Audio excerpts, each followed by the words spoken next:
Oh bonjour Internet, comment va? Je pense que de près ou de loin, probablement beaucoup de près, chaque personne autiste sera concernée par le sujet de cette vidéo. Vous avez vu le titre, hein? Sédentarité et agoraphobie. Combien parmi nous on s'est pas reconnu dans ce genre de petite BD là, hein? Sérieux. Osez me dire que ça vous est jamais arrivé. Franchement, j'ai essayé de pas rire en faisant cette réplique, mais oui. On s'est tous au moins un peu reconnus là-dedans. Combien de fois aussi on devait sortir à des amis, des potes, de la famille, et vous aimez ces gens-là, hein, vous vous dites ah ce serait bien de les voir et tout, vous avez même envie de les voir, et puis le moment arrivé, vous êtes là, non, je préférerais rester chez moi en fait, pas envie de sortir. Ça m'est arrivé. J'ai une petite anecdote là-dessus qui est ultra parlante. C'est quand je faisais encore mes études d'éducateur, plusieurs fois, le vendredi, les copains, enfin les collègues de classe, ils disaient allez viens, c'est vendredi, on va aller dans un bar ou c'est après un examen et tout, et viens, on va aller fêter ça et tout. Et moi j'étais là, non, non, je rentre chez moi. Puis ils insistent, non, non, allez viens, ce sera sympa et tout. Et puis je dis, non, non, nope, nope. No. No. Mm-mm. Mm-mm. No. No. No. No. No. No. Hell no. No. No. I refuse. No. No. Non, je rentre chez moi, j'ai mes petits machins, j'ai mes 36 000 activités qui m'attendent comme la bouffe, les jeux vidéo, mon lit, le fait d'être tranquille seul chez moi, ça... C'est plein de trucs vachement plus intéressants qu'un bar bruyant, une soirée alcoolisée avec des semi-inconnus. Alors je déconne un peu, mais oui, j'avais pas envie. Ça m'intéressait pas, c'était pas... Non. La vie sédentaire, le rester chez soi en permanence, c'est un grand classique de l'autisme.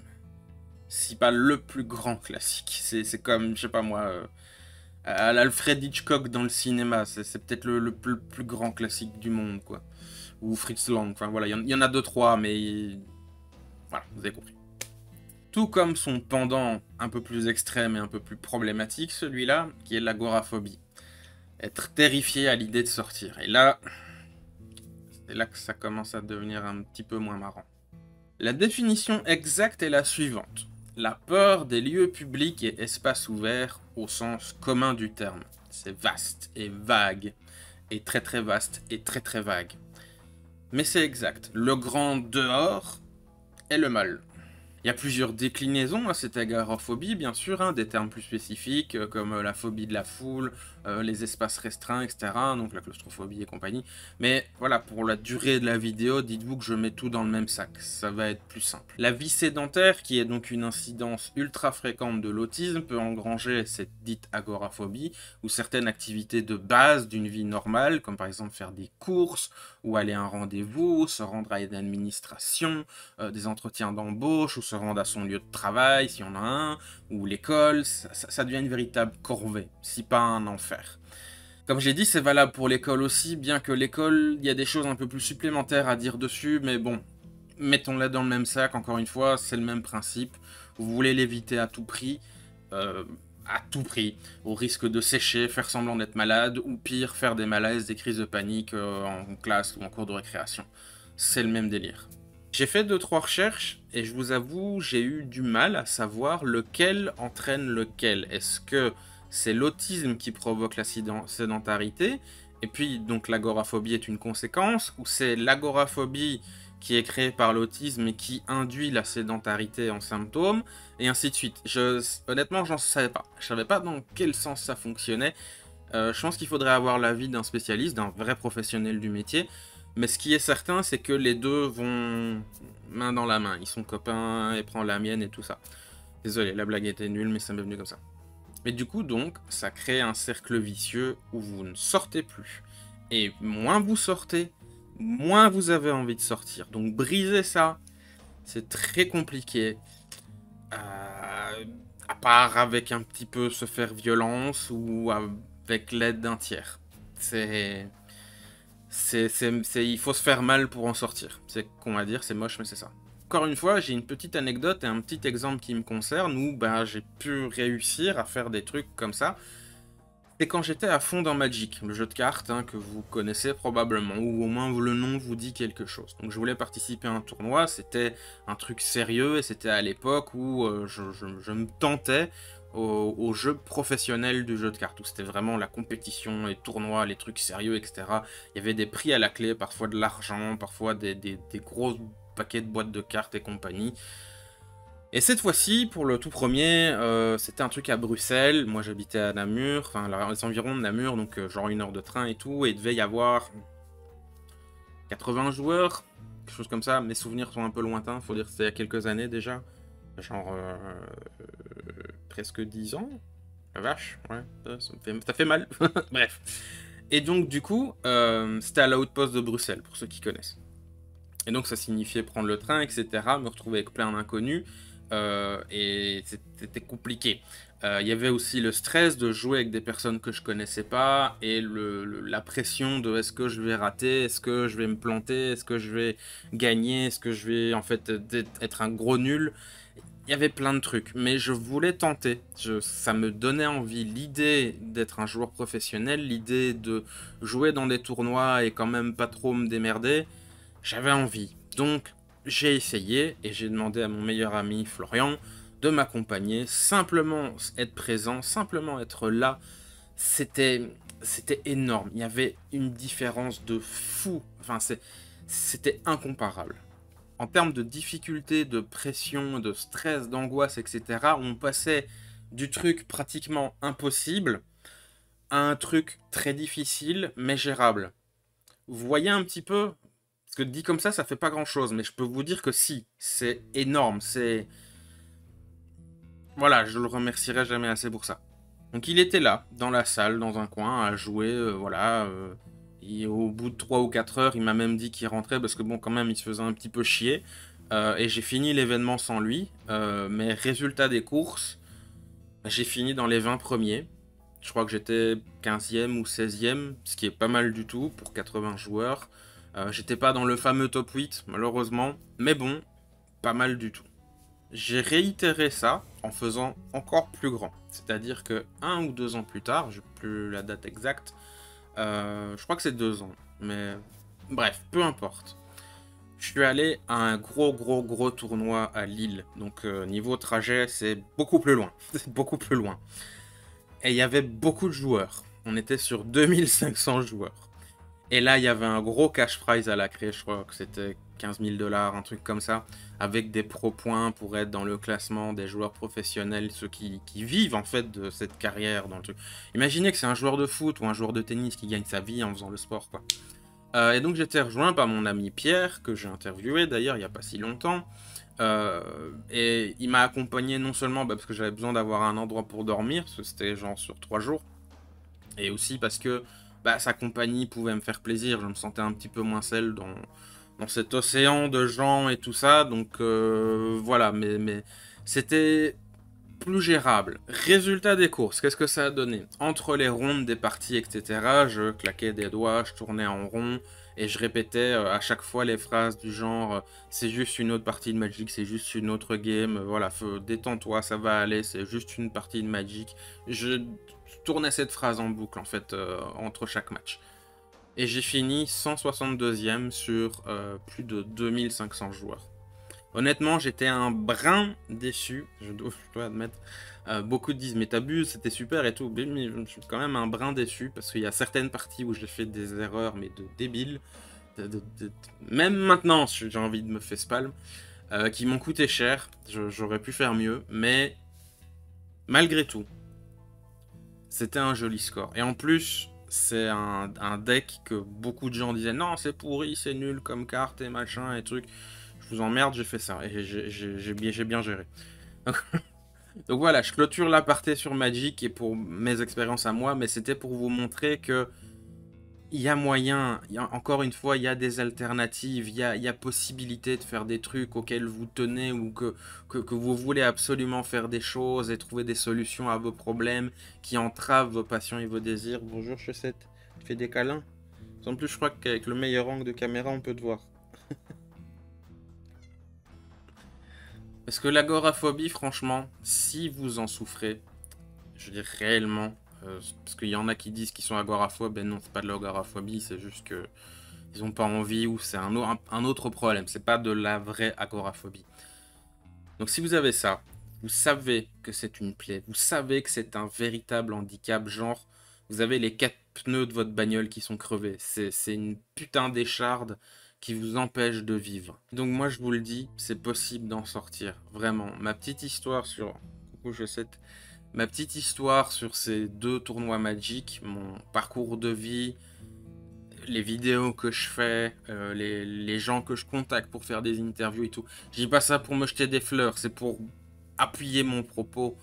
Tout ça, ça prouve que c'est possible d'en sortir. Je vous le jure, je vous l'assure, c'est possible d'en sortir. Il y a des solutions. Des fois, elles sont compliquées, des fois, ça prend du temps, des fois, c'est l'enfer pour les mettre en place et compagnie, mais il y a moyen, c'est possible. Et si moi, j'ai réussi à en sortir, si moi, j'ai réussi à m'extraire de ce marasme de trucs de vie, de merde que j'avais à l'époque, je vous le jure, tout le monde peut le faire. Tout le monde peut le faire. Putain, mais je vous jure, sur ce que j'ai de plus cher au monde, moi je suis un gros loser, j'ai jamais rien réussi dans ma life, j'ai jamais gagné de trophée, j'étais tabassé à l'école dès la maternelle, j'ai attendu jusqu'à putain de 30 ans pour avoir une histoire d'amour véritable et saine, et pas être avec une folle furieuse qui me trahit ou m'abandonne. J'ai jamais... La réussite, c'est un mot qui m'est inconnu quasiment, maintenant que j'ai 1000 abonnés sur YouTube, je suis en mode sérieux, j'ai fait 2 Ulule qui ont marché, je suis en mode non, j'y crois pas. C'est possible de faire des trucs, de réussir et de pas rester dans un coin là, comme quand on est gamin, genre va au coin, et puis de pleurer comme un gamin et de se balancer genre d'une merde, d'une merde. Il y a moyen d'éviter ça. Désolé du cri du cœur, mais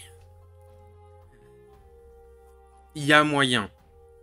Putain, la vie sédentaire n'est pas un problème en soi, je veux dire... Encore une fois, moi je le vis très très bien et plein de gens le vivent très très bien. Mais vous devez sortir, vous devez rencontrer des gens, vous devez vous ouvrir à l'inconnu et à l'imprévu. Au moins un peu, je sais pas moi, n'ayez pas peur une fois de temps en temps d'aller vous promener, d'aller au cinéma, même si vous êtes tout seul, d'aller faire un tour dans un zoo, dans un musée, aller dans un restaurant, j'en sais rien. Il y a forcément des activités quelque part dans un coin, des trucs disponibles pour...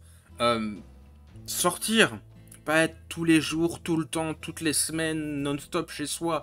Je sais pas moi, ne serait-ce qu'une ou 2 fois par mois pour commencer. C'est déjà pas mal. Vous commencez comme ça petit à petit et puis bah après vous augmentez un peu légèrement la dose, etc. Moi en ce moment, je fais une marche tous les matins, les jours de semaine, pas le week-end. Là le week-end je glande, mais sinon tous les jours de la semaine, lundi, mardi, mercredi, jeudi, vendredi, je marche et ça me, je crois que c'est 30 minutes. Ouais, au gros pifomètre, c'est 30 minutes de marche. C'est mieux que rien. Et croyez-moi, je déteste ça. Hein. J'aime pas marcher, j'aime pas sortir, j'aime pas voilà, le monde de dehors et tout. Je préfère rester chez moi et compagnie. Mais au moins, je sors, je m'aère, mon cerveau s'imprègne d'autres choses. Je peux faire des rencontres et compagnie.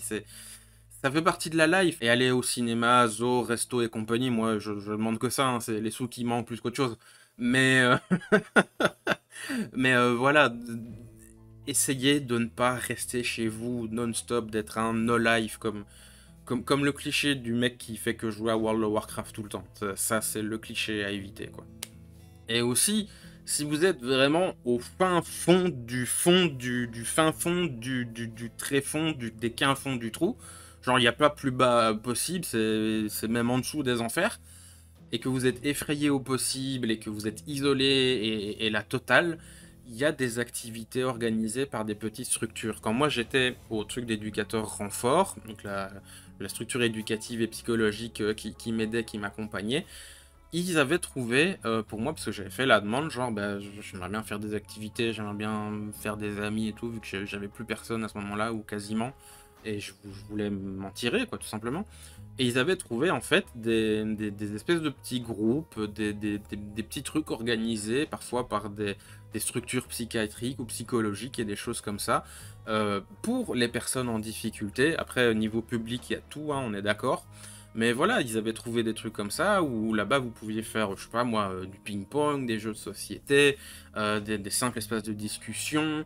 J'en ai même trouvé un, il me semble, où il y avait un truc avec des consoles de jeux. J'ai pas pu voir quoi, qu'est-ce, comment. Mais voilà, vous auriez peut-être pu trouver quelqu'un pour jouer à Mario Kart ou Street Fighter, par exemple. Vous auriez pu trouver aussi des trucs de méditation, de relaxation, de promenade, j'en sais rien. Enfin, moi, je déteste la promenade. Ouais. Merci, Chaussette. Je suis le premier à comprendre profondément, profondément votre besoin d'avoir votre espace et de rester chez vous, pour peu importe les raisons que vous avez. Vraiment, je le comprends, mais ne soyez pas coupé du monde. Parce que là, si vous vous coupez du monde, vous vous exposez à d'autres problèmes beaucoup plus graves encore que ceux que vous n'avez déjà. Notamment à une chute drastique de vos capacités sociales, votre chance de rencontrer quelqu'un, que ce soit un ami, un amour ou peu importe, et même des soucis physiques, sans parler du psychique qui va se dégrader forcément. L'être humain n'est pas fait pour être inactif. Faut qu'il bouge un peu, faut que ça gigote, faut qu'il se passe des choses, voilà. Et le cerveau, il a la dalle de découvrir des nouvelles choses, d'acquérir de nouvelles compétences, de nouvelles connaissances. Il a besoin de l'autre. Pierre m'avait fait un discours d'ailleurs à ce moment-là où ma life n'allait pas trop en disant le cerveau, l'esprit, l'intellect a besoin d'influence extérieure. Il a besoin d'autres trucs en fait, d'autres semblables quelque part. Et alors, sans parler du cœur aussi, je parle cœur au niveau sentimental, un sourire, une discussion, une poignée de main, un câlin, ça fait du bien. Donc, ne, ne restez pas seul. Combattez cette solitude qui vous encercle de plus en plus. Elle est beaucoup plus dangereuse que ce que vous pouvez imaginer. Merci, Chaussette. Elle aussi vous dit au revoir, Internet. Gros bisous. Comme disait ma femme, hein. Vous voyez, j'ai une photo d'elle. Abonnez-vous, likez, partagez, appuyez sur la cloche, puis mettez un commentaire aussi, hein.